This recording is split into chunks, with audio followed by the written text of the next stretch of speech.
राधे राधे भाइयों बहनों। आज मैं बात कर रही हूँ शुक्रवार फ्राइडे। इसमें सफ़ेद कपड़ों का भी चमत्कार। ये वीडियो कुछ दूसरे टॉपिक यानी जो भी वीडियोस बनते आ रहे हैं उससे थोड़ा अलग है।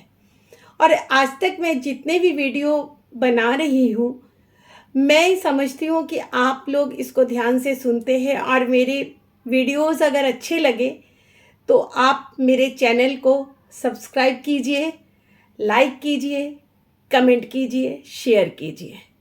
तो आते हैं वीडियो पे। आज का जो एपिसोड है कि हम लोग बोल रहे हैं कि सफ़ेद कपड़े और शुक्रवार। देखिए, शुक्रवार एक अपने आप में लकी वार है।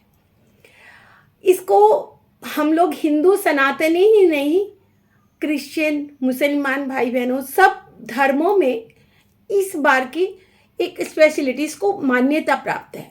और लकी बार शुक्रवार को शुक्र जिनका यानी शुक्राचार्य से ही ग्रहों में आते हैं, तो शुक्रवार का दिन का शुक्राचार्य जी को हम लोग मानते हैं।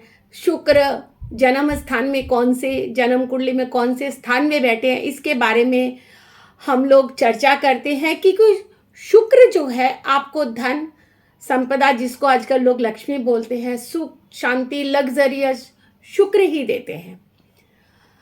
तो शुक्रवार के दिन अगर आप महालक्ष्मी की पूजा करें सफ़ेद कपड़ों में, और सबसे ज़्यादा लक्ष्मी जी या आप लोगों की कुलदेवी घर में हो, जो भी कुलदेवी, जिनकी जो भी कुलदेवी हो, कोई जैन संप्रदाय के हैं उनकी अगर पद्मावती जी जैसे कुलदेवी हो गई, कोई और संप्रदाय के है जिनकी जो कुलदेवी है, आप लोग जितनी महालक्ष्मी गणेश किसी की भी पूजा कीजिए, किंतु अगर कुलदेवी की पूजा नहीं करते तो आपको कभी भी सुख संप्रदाय की प्राप्ति नहीं होगी।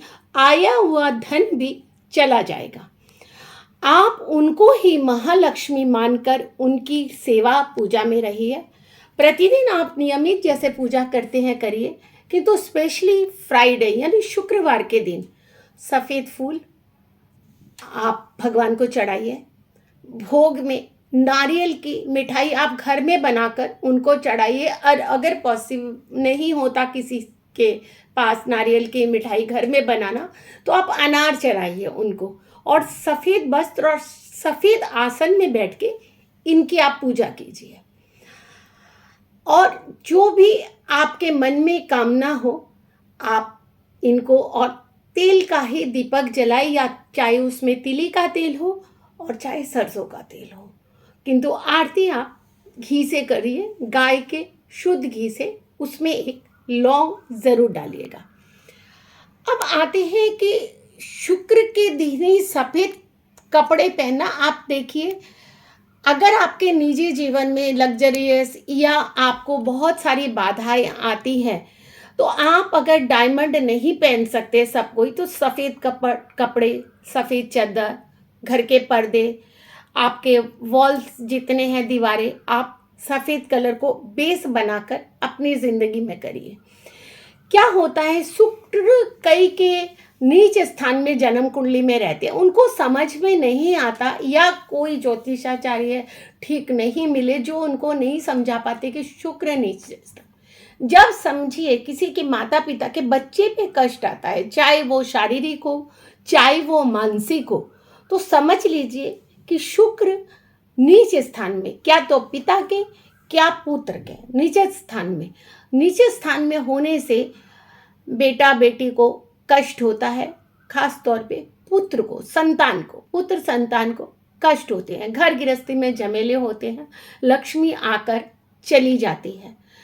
तो शुक्रवार के दिन अगर आप कुलदेवी की पूजा करेंगे जैसे जैसे मैंने बताया, क्योंकि देखिए शुक्राचार्य की पूजा मतलब पहले जो लोग होते हैं, जब लक्ष्मी जी की प्रकट हुई, पहले मैंने इस एपिसोड से पहले आप लोगों को बताया, तब सब लोग जो हैं वो देवता जो है लक्ष्मी की कृपा के लिए सब देवताओं को पूजने लगे, क्योंकि महालक्ष्मी की प्राप्ति हो गई, अमृत की प्राप्ति हो गई। किंतु शुक्राचार्य को ऋषि को कोई मान सम्मान नहीं मिला, किंतु राक्षसों ने इनको मान सम्मान दिया और इनको देवता की तरह पूजने लगे।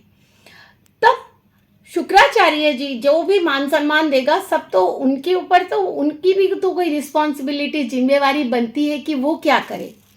तब इन्होंने शिव की अघोर देवता की साधना करी। साधना करने के बाद इन्होंने संजीवनी महामंत्र से जगाया, भगवान प्रकट हुए। भगवान शंकर जी ने इनको वरदान दिया कि जब प्रकट हुए क्या चाहिए, तब उन्होंने बोला कि जब देवताओं की सब रक्षा करेंगे तो दानवों का क्या होगा, राक्षसों का क्या होगा। तब इन्होंने मृत संजीवनी और संजीवनी दोनों से इनको आशीर्वाद दिया। तो हम लोगों के कलयुग में भी, हम लोग जो अभी कलयुग में है, दानव प्रकृति के भी लोग हैं और देवता प्रकृति के लोग हैं। देवता मतलब आप ज्ञान अज्ञान में जो भी पाप करते हैं तो वो भी दानव की प्रकृति में आ जाता है, क्योंकि पाप वृत्ति हर कदम पे है। तो इसीलिए शुक्राचार्य जी की कृपा बनी रहे, महालक्ष्मी की कृपा बनी रहे। तो मैं आप सब लोगों को बोलूँगी, सफ़ेद का उपयोग कीजिए, सफ़ेद रंग में ढलिए, शुक्रवार को अपनी कुल देवी की पूजा कीजिए और अपने आप में आप लाभान्वित होइए। इसके साथ ही मैं आज का वीडियो समाप्त करती हूँ। नमस्ते।